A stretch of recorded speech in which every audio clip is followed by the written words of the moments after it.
ఇవాళ మనం jujutsu Kaisen season 3 episode 2 నైతే ఎక్స్ప్లెయిన్ చేయబోతున్నాం. సో లీడ్ చేయకుండా ఎపిసోడ్ లోకి వెళ్ళిపోదాం. ఇక ఇంతకుముందు ఎపిసోడ్ లో మనం చూసుకున్నట్టయితే యూతా యూజిన్ అయితే చంపేస్తాడు. ఇంకా ఆ టైంలో మనం కొంచెం సేపు సుకునన్ అయితే చూస్తాం. సరే ఇక ఇంకో వైపు మనం నవ్యాని ఇంకా చోజోన్ అయితే చూస్తాం. ఇక్కడ నవ్య చోజోని చాలా దారుణంగా కొడుతూ ఉంటాడు. ఇప్పుడు ఇక్కడ చోజో అనుకుంటూ ఉంటాడు ఇతను సలీం టెక్నిక్ యూజ్ చేస్తున్నాడు, నాకు అర్థం అవ్వట్లేదు. ఇతని మూవ్స్ ఎంత ఫాస్ట్ గా ఉన్నాయంటే తనకి అటాక్ చేసే ఛాన్స్ ఇవ్వట్లేదు. ఇంకా నేను బ్లడ్ మ్యానిపులేషన్ టెక్నిక్ ని కూడా యూజ్ చేయలేకపోతూ ఉన్నాను. ఇక ఇప్పుడు ఇలాగే నవ్య చోజోని చాలా దారుణంగా కొడుతూ ఉంటాడు. ఇంకా ఇక్కడ చోజోనేమో తను ఎన్నిసార్లు కొట్టినా తను మళ్ళీ లేస్తూనే ఉంటాడు. దీన్ని చూసి నవ్య అంటాడు, నువ్వు ఇంత మొండిగా ఉన్నావేంటి, అసలు నువ్వు ఎవరు? ఇది విని చోజో అంటాడు, నేను 10 మంది తమ్ముళ్ళకి అన్నని. ఇది విని నవ్య అంటాడు, నేను ఇది అడగట్లేదు, నేను నీ టెక్నిక్ గురించి అడుగుతున్నా. ఇక ఇది చెప్పగానే నవ్య చోజో ముందు నుంచి అయితే మాయమైపోతాడు. ఇక తను సడన్ గా వచ్చి చోజో మీకైతే అటాక్ చేస్తాడు. ఇంకా ఇక్కడ ఈ విషయం చోజోకి తెలుస్తుంది, కానీ తను ఈ అటాక్ ని ఆపలేకపోతాడు. దీన్ని చూసి నవ్య అంటాడు, ఈ స్పీడ్ సరిపోదు.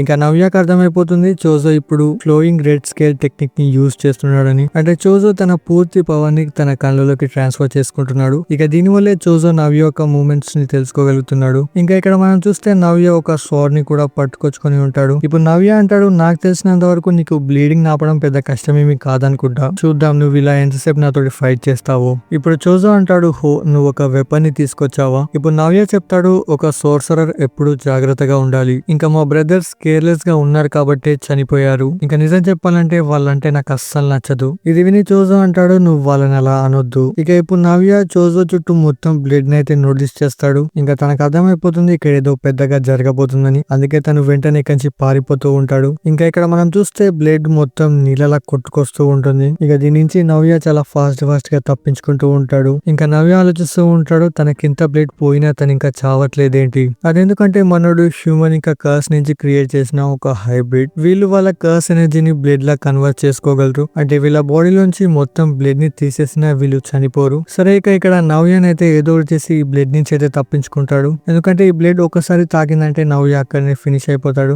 ఇప్పుడు ఇక్కడ నవ్య నేను తప్పించుకున్నాను అనుకునే లోపే తన కాళ్ళు కింద బ్లడ్ లోనే అతుక్కుపోయి ఉంటాయి. ఇక ఇప్పుడు చోజో తన మీదకి పియర్సింగ్ బ్లడ్ టెక్నిక్ ని అయితే యూజ్ చేస్తాడు. ఇక దీని నుంచి నవ్య తన స్పీడ్ ని యూజ్ చేసుకుని తప్పించుకుంటూ ఉంటాడు. ఇక నవ్యకి తెలియని విషయం ఏంటంటే చోజో దగ్గర సూపర్ నోవో టెక్నిక్ ఉంది. ఇది టార్గెట్ మీదకి అన్ని వైపుల నుంచి అయితే అటాక్ చేస్తుంది. ఇంకా నవ్యనైతే ఈ అటాక్ నుంచి తప్పించుకోలేకపోతాడు. ఇక ఇప్పుడు చోజో నవ్యని చంపడానికి అయితే రెడీగా ఉంటాడు. ఇక ఇదే మూమెంట్ లో ఇక్కడికి యూటా వచ్చి వెంటనే చోజో మీదకి అయితే అటాక్ చేస్తాడు. ఇంకా చోజోకి రియాక్ట్ అయ్యేంత టైం కూడా దొరకదు. ఇంకా ఇక్కడ మనం చూస్తే యూటా యూజిని కూడా తీసుకొచ్చి ఉంటాడు. ఇంకా ఇక్కడ చోజో అటాక్ వల్ల నవ్య మొత్తం బ్లడ్ ని అయితే కక్కుతూ ఉంటాడు. తను ఆలోచిస్తూ ఉంటాడు, నా బాడీ మొత్తం పాయిజన్ అయిందా? లేదు, చోజో బ్లడ్ మ్యానిపులేషన్ టెక్నిక్ ఇలా ఉండదు. ఇప్పుడు యూటా అంటాడు, నేను నిన్ను హీల్ చేయాలా, కానీ దానికి బదులుగా యూజీ చనిపోయాడనే విషయం నువ్వే వెళ్లి బాస్ కి చెప్పు. ఇక దీని తర్వాత మనం యూజీ చిన్నప్పటి సీన్ అయితే చూస్తాం. ఇప్పుడు ఇక్కడ యూజీని వాళ్ళ నాన్న జిన్ పట్టుకొని ఉంటాడు. ఇక ఇదే మూమెంట్ లో ఇక్కడికి జిన్ వాళ్ళ నాన్న అయితే వస్తాడు, అంటే యూజీ వాళ్ళ తాత. ఇప్పుడు జిన్ వాళ్ళ నాన్న అంటూ ఉంటాడు, నువ్వు నీ లైఫ్ లో నీకు ఇష్టం వచ్చింది చెయ్యి, కానీ నీ వైఫ్ కి దూరంగా ఉండు,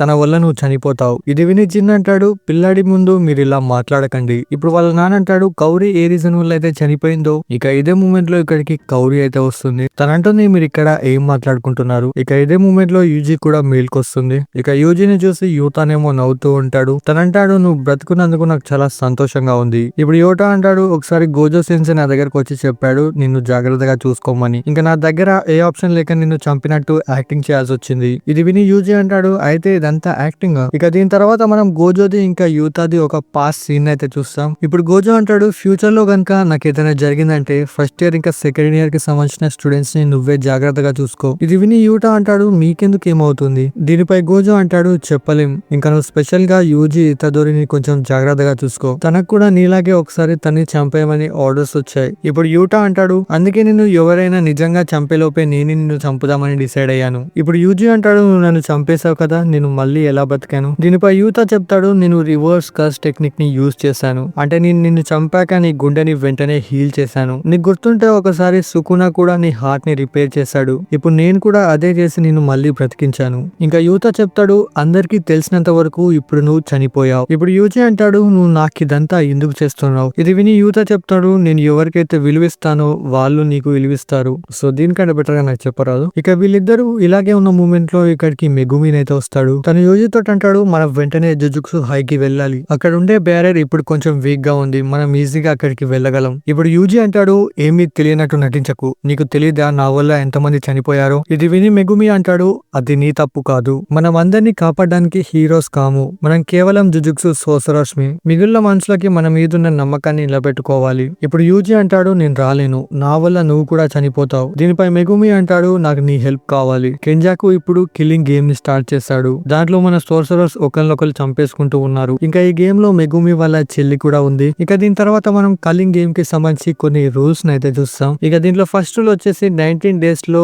ప్లేయర్స్ అందరూ ఈ బ్యారియర్ లోకి ఎంటర్ అవ్వాల్సి ఉంటుంది. ఇంకా సెకండ్ రూల్ వచ్చేసి ఫస్ట్ రూల్ ఎవరైనా ఫాలో అవ్వలేదంటే వాళ్ళు అక్కడే చనిపోతారు. ఇక మూడో రూల్ ఎవరైనా నాన్ ప్లేయర్ ఈ బ్యారియర్ లో కనుక ఎంటర్ అయ్యాడంటే అతను కూడా ప్లేయర్ లా రిజిస్టర్ అవుతాడు, అంటే తను కూడా ఈ కల్లింగ్ గేమ్ ని ఆడాల్సి ఉంటుంది. ఇంకా ఫిఫ్త్ రూల్ ఒక ప్లేయర్ కి పాయింట్స్ కావాలంటే తను ఇంకొక ప్లేయర్ ని చంపాల్సి ఉంటుంది. ఇక సిక్స్త్ రూల్ వచ్చేసి ఈ పాయింట్స్ ఏవైతే ఉన్నాయో అవి పర్సన్ యొక్క లైఫ్ ని అయితే డిసైడ్ చేస్తాయి. ఇంకా సెవెంత్ రూల్ వచ్చేసి ఏదైనా ప్లేయర్ పాయింట్స్ 19 days తర్వాత కూడా సేమే ఉంటే తను కూడా చనిపోతాడు.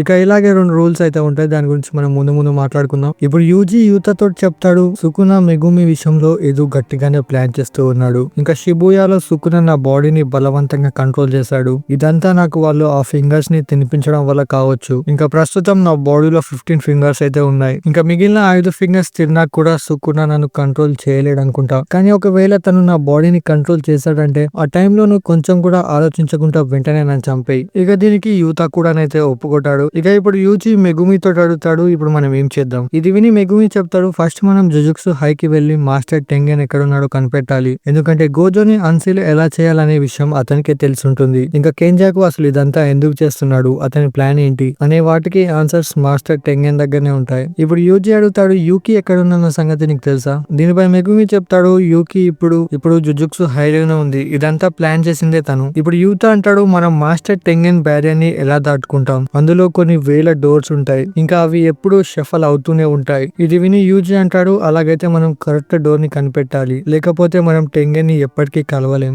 ఇంకా యూజీ మెగుమితో అడుగుతాడు నోబారా ఎలా ఉంది. ఇప్పుడు ఇది విని మెగుమి అయితే సైలెంట్ గా ఉంటాడు. ఇక ఇది చూడగానే యూజీకి అర్థమైపోతుంది మెగుమి చనిపోయిందని. ఇక వీళ్ళిద్దరూ ఇలాగే ఉన్న మూమెంట్ లో ఇక్కడికి చోజోన్ అయితే వస్తాడు. ఇప్పుడు తనంటాడు టెంగెన్ ఎక్కడున్నాడన్న విషయాన్ని నేను కనిపెడతాను. అది ఎలా అంటే మాయతో ఒకసారి డెత్ పెయింటింగ్ ని ఇంకా సుకునా యొక్క ఫింగర్ ని దొంగలించాడు, ఇప్పుడు మనం కూడా అలాగే చేద్దాం. ఇక దీని తర్వాత వీళ్ళు నలుగురు జుజుట్సు హైకి అయితే వెళ్తారు. ఇక్కడ వీళ్ళకి మాకి అయితే కనిపిస్తుంది, తన బాడీ మీద అన్ని మార్క్స్ ఉంటాయి. ఇప్పుడు ఇక్కడే ఉన్న యూకి అంటుంది మాకి బాడీ మీద ఉన్న కాలిపోయిన మార్క్స్ ఏవైతే ఉన్నాయో అవి ఎంత ట్రై చేసినా పోవట్లేదు, ఇంకా దానికోసం మేము రివర్స్ కర్స్ టెక్నిక్ ని కూడా యూజ్ చేసాం. ఇప్పుడు మాకి అంటుంది అది వదిలేయండి, ఇప్పుడు మనం టెంగెన్ నుండే బ్యారియర్ లోకి ఎలా వెళ్తాం. దీనిపై చోసో చెప్తాడు స్టార్ కారిడార్ దగ్గర కర్స్ టూల్స్ పెట్టే ఒక ప్లేస్ ఉంది, ఆ ప్లేస్ లో మా 6 బ్రదర్స్ యొక్క డెడ్ పెయింటింగ్స్ ని ఉంచారు. ఇప్పుడు నేను నా టెక్నిక్ తో వాళ్ళ లొకేషన్ ఎక్కడున్నది అనేది నేను సెన్స్ చేస్తాను. ఇది విని మాకి అంటుంది నీ ప్లాన్ బాగానే ఉంది కానీ అసలు నువ్వు ఎవరు. ఇది విని యూజీ అంటాడు ప్రస్తుతానికి తను మా అన్నయ్య అనుకోవచ్చు.